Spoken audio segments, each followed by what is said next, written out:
Olá, irmãos. Dando continuidade ao estudo do Evangelho de João, estudaremos hoje o capítulo 21 e finalizaremos o livro de João. No estudo anterior, nós vimos que após a ressurreição de Jesus Cristo, ele apareceu primeiro para Maria Madalena e depois apareceu para alguns dos discípulos, sendo que 8 dias depois apareceu para Tomé, aquele que, no ditado popular, só acreditava vendo. E Jesus apareceu para Tomé também e para os discípulos que estavam reunidos na casa. Aqui no capítulo 21, a gente vai ver que Jesus reaparece pela terceira vez aos discípulos. E aqui ele vai se apresentar numa manifestação de poder, de glória, e que os discípulos receberão também algumas orientações. Vamos iniciar.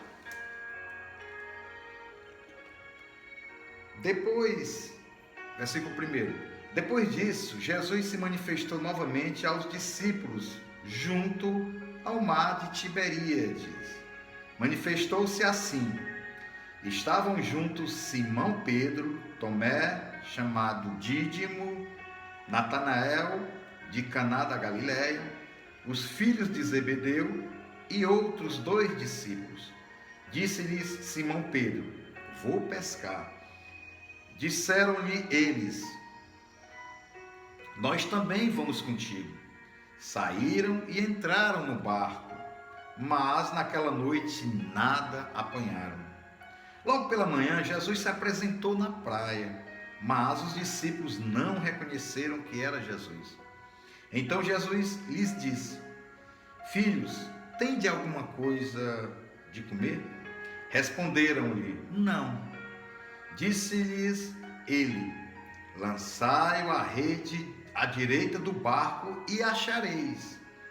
Lançaram-na então, e já não podiam tirar a rede por causa da quantidade de peixes.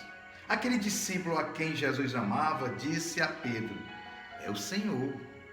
Assim que Simão Pedro viu que era o Senhor, vestiu a capa, pois se havia despido, e lançou-se ao mar.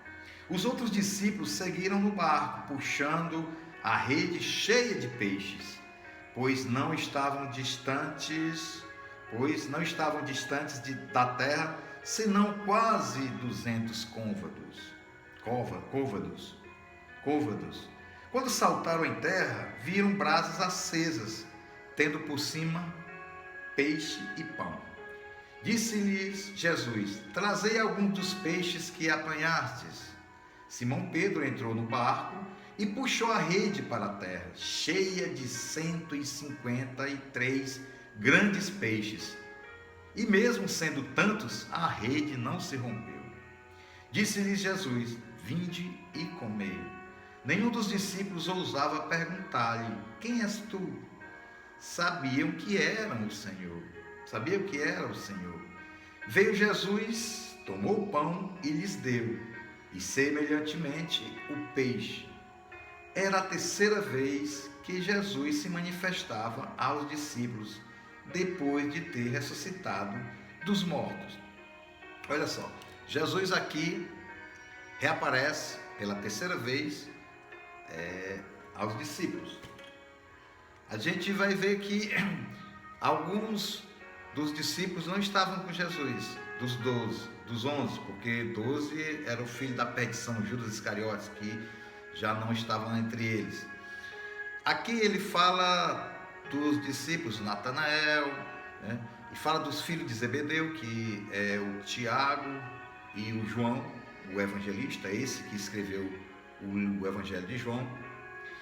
E relata também os outros, né? Os outros pescadores, Pedro, André. E aqui a gente observa que os discípulos voltaram para a sua vida normal, pois a maioria deles era lá da Galileia. Aqui é o mar de Tiberíades, é também chamado Mar da Galileia. E a maioria dos discípulos de Jesus era lá da Galiléia. E eles voltaram à sua vida, às suas vidas normais, que eram, como eles eram pescadores, eles começaram a ir pegar os seus barcos e irem para a luta. Sendo que Jesus resolveu aparecer pela madrugada, amanhecendo o dia. Pois quando os discípulos, através de Pedro, que pegou seu barco e foi para a luta, para o mar, os outros discípulos, não, a gente vai te acompanhar também nessa pescaria. Sendo que eles passaram a noite toda, a madrugada, e nada de pegar nenhum peixe. Aqui aconteceu também, quando Jesus estava entre eles, e eles também não tinham conseguido fisgar nenhum peixe. Então, foi o milagre dos peixes. E aqui se repete, só que aqui Jesus já ressurreto. Então, quando os discípulos estavam voltando para a margem, aqui fala que era 200 côvados. O côvado é mais ou menos 45 centímetros na linguagem dos judeus, sendo que 45 centímetros vezes 200 dá aproximadamente 100 metros, 100 e pouco, alguma coisa, 110, 120 metros. É multiplicar 45 vezes 200. Sendo que Jesus estava lá na beira do mar já com fogo aceso, né? E estava com os peixes, né? Alguns peixes e pão, ou seja, ele estava com alimentos. Aqui é a provisão divina. Jesus já preparou o terreno, Jesus já estava esperando por eles, porque Jesus sabia que eles não iriam pescar nada, fisgar nada. E aqui, quando Jesus vê e fala para eles, eles ficam um pouco amedrontados, não reconhecendo. Aqui faltou discernimento espiritual por parte dos discípulos, estavam assustados ainda. Mas o discípulo amado, que é o apóstolo João, o evangelista que escreveu essa carta, que escreveu esse evangelho, ele diz, não, fala para Pedro, olha, é Jesus. Aí foi quando Pedro, que estava despido, que a Bíblia fala que ele devia estar nu, pulou no rio com vergonha de Jesus, enquanto os outros discípulos trouxeram os 153 peixes grandes, porque Jesus falou para eles, pelos peixes, eles falaram que não tinha pescado nada, e Jesus, joga para o lado direito que vai haver providência divina. E foi o que aconteceu. Quando eles jogaram, Jesus é o Criador, Jesus é que provém tudo, Ele é o provedor. E aqui Ele mostra quem é Ele, que Ele não é apenas um homem, mas também Ele é Deus. Por isso que Ele sustentava tudo que Ele queria fazer. Jesus transformava os peixes, se tinha 1, 2, 3, 5, ele transformava em quantidade que ele bem entendesse para alimentar o povo, pães do mesmo jeito. E aqui Jesus depois falou para os discípulos, olha, agora peguem algum dos peixes aqui e vamos fazer uma comunhão, vamos comer aqui. E assim Jesus fez, pegou os peixes, os pães e deu para os discípulos, e assim eles ficaram se alimentando, e houve uma boa conversa. Jesus ali estava mais uma vez preparando os discípulos para o que iria acontecer, que seria a pregação do Evangelho, e que o mundo todo iria continuar aquela perseguição, como perseguiram Jesus. Agora a perseguição iria ser em cima dos discípulos, que iriam levar a mensagem de Jesus Cristo, a mensagem da salvação, e que não ia ser nada fácil. E foi o que aconteceu. Os discípulos foram todos, dos 11 discípulos, que lá na frente no livro de Atos dos Apóstolos, que a gente vai ver, foi escolhido Matias, que foi o substituto do Judas Iscariote, porque eram 12 discípulos, e nesse momento apenas 11 estavam presentes por causa, como eu já falei anteriormente, o filho da perdição, que foi o Judas Iscariotes, não estava mais presente entre eles. E aqui você vai ver que Jesus orienta os discípulos e vai repassar algumas informações, conforme a gente vai ver aqui nos versículos 15 em diante. Jesus vai interrogar Pedro. Versículo 15. Depois de terem comido, Jesus perguntou a Simão Pedro: Simão, filho de João, amas-me mais do que estes? Ou seja, do que esses apóstolos, né? Ele respondeu: sim, Senhor, tu sabes que te amo. Disse-lhe Jesus: apacenta os meus cordeiros. Tomou a perguntar-lhe: Simão, filho de João, amas-me? Ele respondeu: sim, Senhor, tu sabes que te amo. Disse-lhe Jesus: apacenta as minhas ovelhas. Perguntou-lhe pela terceira vez: Simão, filho de João, amas-me? Simão entristeceu-se por Jesus lhe ter perguntado pela terceira vez: amas-me? E respondeu: Senhor, tu sabes tudo, tu sabes que eu te amo. Disse Jesus: apacenta as minhas ovelhas. E continuou Jesus: em verdade te digo, que quando eras mais moço, e te vestia a ti mesmo, e andava por onde querias, mas quando fores velho, estenderás as mãos, e outro te vestirás, e te levará para onde não queres. Olha só, meus irmãos, aqui quando Jesus interroga Pedro, ele faz 3 perguntas muito parecidas com aquelas perguntas que Jesus fez a Pedro. E quando Jesus depois disse: Pedro, depois que o galo cantar, antes do galo cantar 3 vezes, vai me negar. E aqui, quando Jesus chega para Pedro e faz as perguntas: Pedro, tu me amas? Aqui você vai ver que são 3 perguntas. E Pedro ficou um pouco preocupado. Por quê?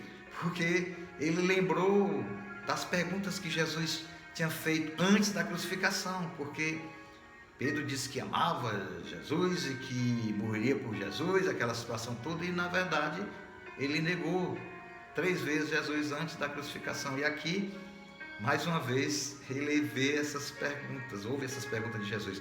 Mas aí ele continua: sim, Senhor, eu te amo, tu sabes que eu te amo. Por quê? Porque Jesus conhece o coração. Jesus sabe que ele estava falando a verdade. Aqui, Pedro, juntamente com os outros discípulos, vão dar a vida por Cristo. Por quê? Porque aqueles estão conversando com Jesus ressurreto, com Jesus ressuscitado. Aqueles não vão mais se preocupar com o que vai acontecer. Lá na frente vocês vão ver que os discípulos morrerão pela causa do Evangelho. Por quê? Porque eles sabiam que a partir do momento que eles fossem perseguidos, Jesus estaria com eles, o Espírito Santo estaria com eles, Deus Pai estaria também fazendo a vontade do Filho através do Espírito Santo. E o que iria acontecer? A partir do momento que alguns dos discípulos morressem, os discípulos sabiam que iriam para a glória, iriam ser ressuscitados assim como Jesus foi ressuscitado. Porque Jesus disse: olha, aqueles que creem em mim, aqueles que confessarem eu como Salvador, no último dia, na morte, serão ressuscitados e viverão para sempre, sempre comigo. É isso que vai acontecer com os discípulos. E aqui, Pedro está uma demonstração de amor. Aqui Pedro está falando para Jesus: olha, Senhor, eu te amo, eu vou fazer o que tu queres que eu faça. Inclusive, Jesus fala para Pedro: olha, vou falar um negócio para ti. Quando tu eras novo, tu fazia o que tu querias, mas eu vou dizer um negócio bem sério para ti. Quando tu tiver mais velho, tu vai fazer coisas sem tu querer. Ou seja, aqui ele diz que vão levar Pedro para algum lugar e Pedro fará alguma coisa que não é da vontade dele, mas vai ser feito. Aqui Jesus está profetizando a Pedro da morte que ele vai morrer. Ou seja, a tradição diz que quando Pedro foi crucificado de cabeça para baixo pelo imperador Nero, aproximadamente no ano 64, 65 depois de Cristo. Ele e o apóstolo Paulo, que a gente vai ver lá na frente no livro de Atos dos Apóstolos. E aqui Jesus já diz: olha, tu, Pedro, vai morrer por mim. Tu me amas, então a perseguição, tu vai aguentar a perseguição até a morte. E foi o que aconteceu. Pedro foi morto, e foi morto de cabeça para baixo, porque quando ele foi entregue para ser crucificado, ele disse: olha, eu não sou digno de ser crucificado como o meu Senhor foi crucificado. Eu quero ser crucificado de cabeça para baixo, ou seja, ele foi crucificado de cabeça para baixo, a tradição fala.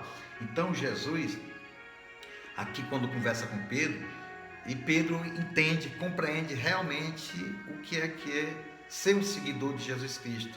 Assim como nós que somos discípulos de Cristo, nós também temos que superar as perseguições, os momentos de dificuldades, os momentos que haverá tanta perseguição pelo nome de Jesus, dos momentos onde seremos excluídos muitas vezes da sociedade por causa do nome de Jesus. É isso que Jesus está dizendo. E naquela época a perseguição foi grande. Então Pedro entendeu, compreendeu a mensagem de Jesus Cristo. Versículo 19.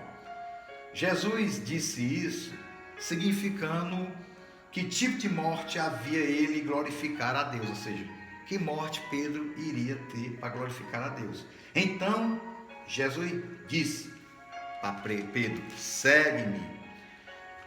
Pedro, voltando-se, viu que o seguia o discípulo a quem Jesus amava, que na ceia se reclinara sobre o seu peito e dissera: Senhor, quem é que te há de trair? Aqui Pedro está falando a respeito do apóstolo João, esse que escreveu o Evangelho, quando foi perguntado quem seria o traidor. E Pedro falou para João, naquela época na ceia do Senhor, onde Pedro deu um piscar de olho para perguntar a João, que estava próximo de Jesus, quem seria o que iria trair. E foi aqui Pedro chega para Jesus e faz essa pergunta agora.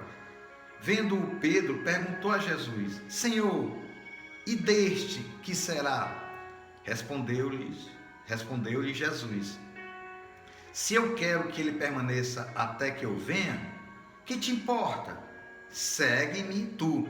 Aqui o apóstolo Pedro, quando viu que o apóstolo João estava próximo a Jesus, do mesmo jeito que ele lembrou aqui quando foi na última ceia, que Jesus estava próximo a João, o discípulo amado, primo também de Jesus.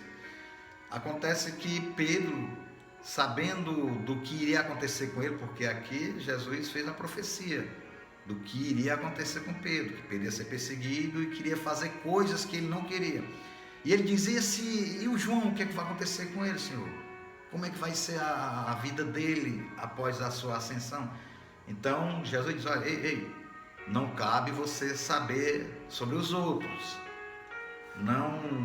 Você não pode ficar querendo saber da vida do outro apóstolo, o que é que vai acontecer. Você não tem esse direito. E mesmo que eu queira que o João fique muito tempo aqui, até que eu volte, isso aí cabe exclusivamente a mim, não cabe a você.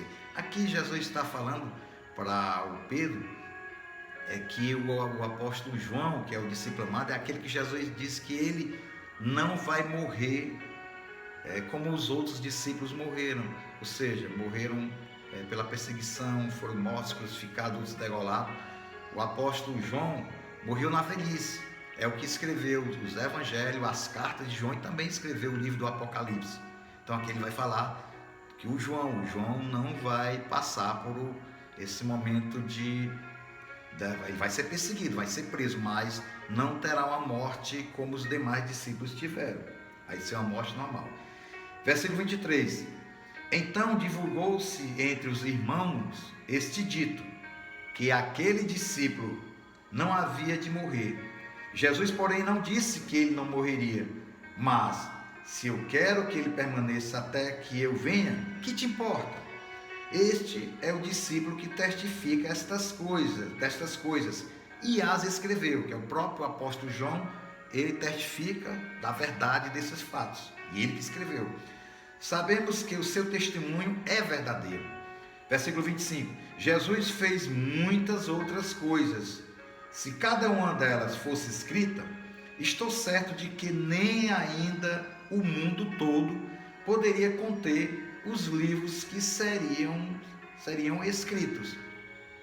Olha só, aqui Jesus Cristo, quando fala para o Pedro e fala para os apóstolos que estão com eles, fala que cada um terá um momento de dificuldade, a perseguição, o Império Romano, os próprios judeus, os líderes religiosos irão de todas as maneiras tentar enfraquecer os discípulos para que eles não levem a obra da salvação que é em Jesus Cristo, o Evangelho, porque o Evangelho de Jesus Cristo, a partir dos discípulos, foi levado para a Judéia, para Samaria e também para os confins da terra, como Jesus falou para os discípulos, e ocorreu, sendo que não foi fácil, a perseguição, a morte, mas eles não desistiram, porque sabiam que era a vontade do Senhor e eles estavam fortalecidos porque o Espírito Santo já estava com eles, porque Jesus, depois da ascensão, que a gente vai ver no Atos dos Apóstolos, o próximo livro que a gente vai ler, Jesus vai enviar o Espírito Santo de Deus, a terceira pessoa da Trindade, aquele que vai convencer os discípulos, convencer os cristãos do pecado. É aquele que vai estar aqui, porque Jesus estará junto ao Pai e o Espírito Santo estará aqui fortalecendo os cristãos na caminhada cristã, porque não vai ser fácil. Então, finalizamos aqui o Evangelho de João, os 21 capítulos. O Evangelho de João é um evangelho, como eu falei, é espiritual. Aqui, o apóstolo João, ele quer mostrar para todos que Jesus, ele era homem, ele veio como um homem 100%, mas que também ele era Deus. É o Deus que veio a esse mundo, é o Deus encarnado, o Filho de Deus, o Filho do homem. Jesus existia, sempre existiu desde a criação do universo, como a própria palavra do apóstolo Paulo fala no capítulo 1, os versículos 1 em diante, quando ele diz: o verbo, no princípio era o verbo, e o verbo se fez carne, e o verbo habitou entre nós, que é Jesus Cristo. Então, Jesus veio cumprir a missão do Pai. Aqui o Evangelho de João mostra, quer demonstrar, olha, vocês têm que compreender que a salvação é exclusiva, é em Cristo Jesus. É a transformação que Jesus dá a todos aqueles que se arrependem dos seus pecados e confessam o Senhor como seu Senhor e Salvador.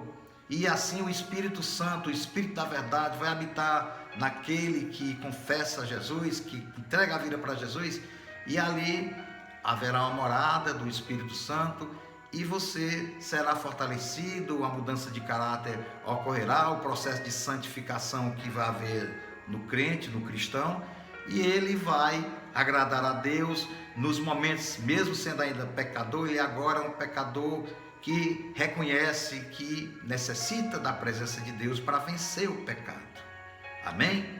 Vamos orar. Querido Deus, nós te agradecemos pela tua palavra, Pai, te pedimos que o Senhor possa estar fortalecendo a cada um de nós, para que possamos conhecer mais da tua palavra, Pai. E aqueles que não te conhecem, que o Senhor possa tocar nos corações, para que o Espírito Santo de Deus possa vir a habitar e transformá-la para todo e para sempre. É isso que te agradeço, em nome de Jesus. Amém.